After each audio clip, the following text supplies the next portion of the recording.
ایک یہی منبر بچا تھا جہاں سے رسول اللہ کی شریعت پہنچائی جاتی تھی۔ نام و نمود کے لیے محفلیں اگر ہوتی ہیں تو ایسی محفلوں سے کوئی فائدہ نہیں۔ اب رسول اللہ کی اطاعت کیا ہے؟ کیا یہ ایک ایک گھنٹے تک نعت خوانی میں جھوم جھوم کر کے ہاتھ اٹھا کر کے بس سبحان اللہ کہہ کر کے چلے جائیں گے رسول اللہ کی اطاعت ہو جائے گی؟ محبت کا حق ادا ہوگا؟ بتاؤ، میرے آقا نے ارشاد فرمایا نماز میری آنکھوں کی ٹھنڈک ہے۔ قرآن میں تقریباً 700 مقامات پر اللہ نے نماز کے بارے میں 700 مقامات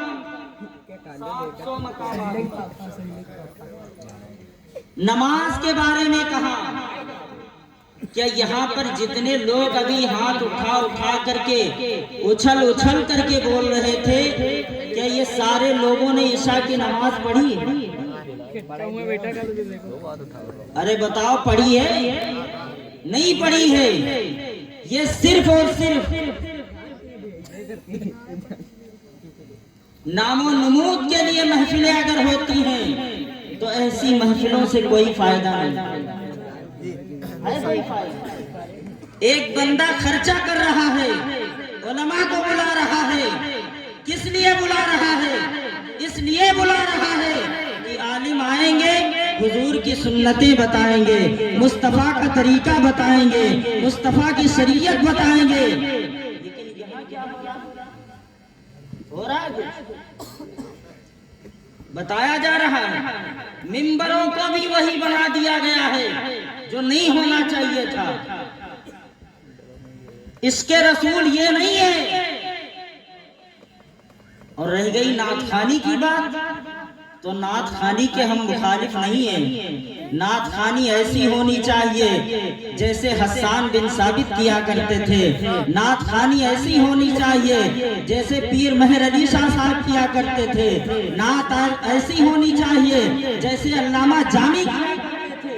نعت ایسی ہونی چاہیے کہ وہ کہتے ہیں تنم فرسود جا پارا زہجرا یا رسول اللہ، دلم پزموردہ آبارا زیسیا یا رسول اللہ، چبازوے شفاعت را کشائی پر گناہگارا، مکن محروم جامیرہ درایا۔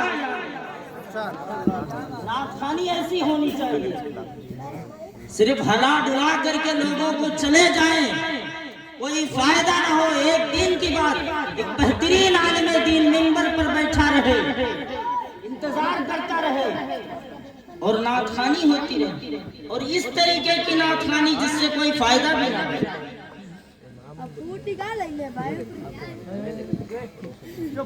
نعت خوانی ہونی چاہیے تو ادب کے دائرے میں رہ کر ہونی چاہیے، ادب کا دامن نہیں چھوٹنا چاہیے۔ اگر بارگاہ مصطفیٰ کا اور حضور کے نام کا ادب نہ ہو تو پھر نعت خوانی کا کوئی مطلب نہیں۔ ہزار بار بشویم دہن زمشق و گلاب، ہنوز نام تو گفتن کمال بھی۔ تو نعت خوانی بھی ہو، نعت خوانی ہونی چاہیے ادب کے دائرے میں، محبت بھرے لہجے میں۔ ان لوگوں کے دلوں میں عشق رسول آنی چاہیے، ان کی آنکھوں سے آنسو گرنا چاہیے۔ آپ نے سنا ہوگا کہ غوث پاک جب تقریر کرتے تھے تو آپ کی محفلوں سے جنازے خوف خدا کی وجہ سے، خشیت الہی کی وجہ سے جنازے نکلتے تھے، لوگ بے ہوش ہو جاتے تھے۔ لیکن یہاں کیا ہو رہا؟ یہاں تو کچھ نہیں ایسا بچا۔ ایک یہی منبر بچا تھا جہاں سے رسول اللہ کی شریعت پہنچائی جاتی تھی، جہاں رسول اللہ کا دین سکھایا جاتا تھا، جہاں مصطفیٰ کی سنتیں سکھائی جاتی تھی۔ لیکن اب وہاں نہیں ہے۔ اب یہ ہے پالٹی ہو رہی ہے، ادھر والی پالٹی زیادہ طاقت والی ہے یا ادھر والی پالٹی زیادہ قوت والی۔ اب تو یہ ہو رہا، برا تو نہیں لگ رہا ہے، یہ صحیح بات کر رہا ہوں میں۔ اب تو مضبوطی دیکھی جا رہی ہے کہ کدھر مضبوطی زیادہ ہے۔ یہ نہیں ہونا چاہیے. خدا کے واسطے ہاتھ جوڑ کر کے کہتا ہوں کہ رسول اللہ کے ممبر کا مذاق نہ اڑایا جائے. مصطفیٰ جان رحمت صلی اللہ علیہ وسلم کی نعت خوانی کا مذاق نہ اڑایا جائے. ارے نعت خوانی تو اس انداز سے ہمارے اسلاف کرتے تھے. اعلیٰ حضرت نے یہی تو کہا ہے کہ یا رسول اللہ زمین و زماں تمہارے لیے، مکین و مکان تمہارے لیے، چنین و چنا تمہارے لیے، بدن میں ہے جا تمہارے لیے، ہم آئے یہاں تمہارے لیے، اٹھے بھی وہاں تمہارے لیے. اور کہتے ہیں سرور کہوں کہ مالک و مولا کہوں تجھے، باغ خلیل کا گلے زیبا کہوں تجھے، تیرے تو بس پائے بے تناہی سے ہے بری، حیران ہوں میرے شاہ میں کیا کیا کہوں.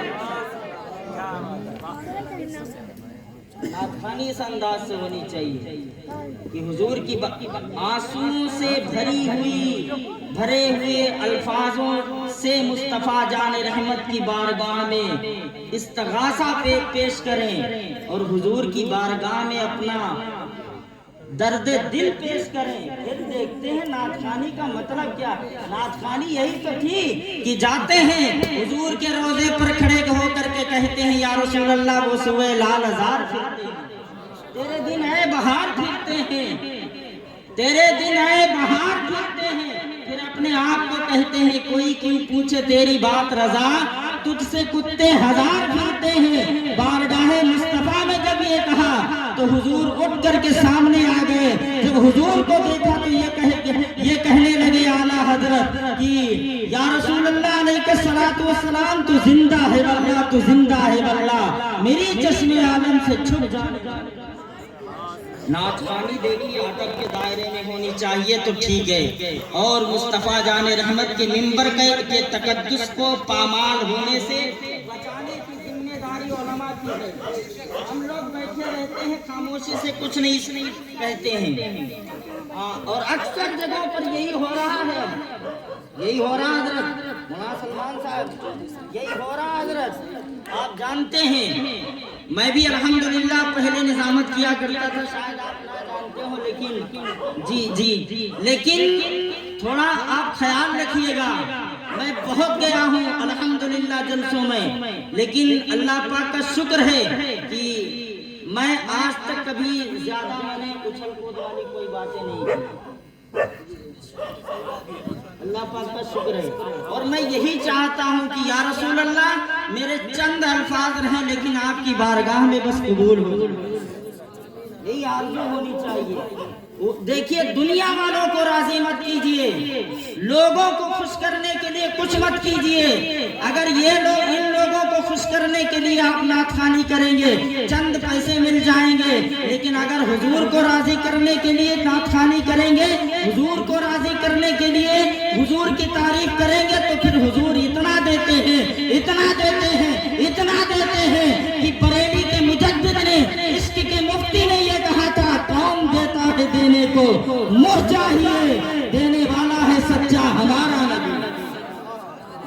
اور اعلیٰ حضرت کہتے ہیں او تاجدارو، اعلیٰ حضرت کہتے ہیں او تاجدارو، کبھی خواب میں دیکھی ہے یہ چیز؟ او تاجدارو کبھی خواب میں دیکھی یہ چیز جو آج جھولیوں میں گدا یعنی دھر کھڑے.